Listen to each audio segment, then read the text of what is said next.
আমি আজকে মশার সাথে সাক্ষাৎ করছিলাম। আমি তাদেরকে জিজ্ঞাসা করলাম, তোমরা ময়লা পানিতে ডিম পাড়ো কেন? মশা বলল, কারণ ভালো পানিতে ডিম পারলে মানুষ সিদ্ধ করে খেয়ে নিতে পারে। আমি তাদেরকে জিজ্ঞাসা করলাম, মশার কোয়েলে তোমরা মরো না কেন? মশা বলল, আমরা যদি মরে যাই তাহলে কোয়েলের ফ্যাক্টরি বন্ধ হয়ে যাবে। আমি আবারও তাদেরকে প্রশ্ন করলাম, তোমরা মানুষের কানের কাছে এসে জ্ঞান জ্ঞান করো কেন? মশা বলল, কারণ মানুষের পায়ের কাছে কিংবা অন্য কোথায় জ্ঞান জ্ঞান করলে মানুষ শুনতে পায় না, তাই। আমি তাদেরকে জিজ্ঞাসা করলাম, আমি শুনেছি পুরুষ মশারা নাকি রক্ত খায় না, তাহলে ওরা কি খায়? মশা বলল, পুরুষ মশারা শুধু বউয়ের বোকা খায়। আমি বললাম, মশারা কামড়ালে মানুষের ডেঙ্গু হয় কেন? মশা বলল, মশারা কি শুধু মানুষের রক্ত নিয়েই যাবে, ওদের কিছু দিবে না। মশারা এত স্বার্থপর নয়, তাই মানুষকে ডেঙ্গু উপহার দিয়ে যায়।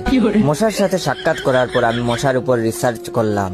মশা অনেক ধরনের হয়, যেমন পড়তে বসলে যে মশায় কামড়ায় তারা হলো অশিক্ষিত মশা, খেতে বসলে যে মশা কামড়ায় তারা হলো ক্ষুধার্ত মশা, ঘুমানোর পর যে মশা কামড়ায় তারা হলো কাপুরুষ, জেগে থাকা অবস্থায় যে মশা কামড়ায় তারা সাহসী, মশারির মধ্যে যে মশা কামড়ায় তারা হলো অতিরিক্ত শেষরা, মাঝরাতে যে মশা কামড়ায় তারা হলো সিঙ্গেল, টয়লেটে যে মশা কামড়ায় তারা হলো নির্লজ্জ, দিনের বেলা যে মশা কামড়ায় তারা একটা ছোট লোক।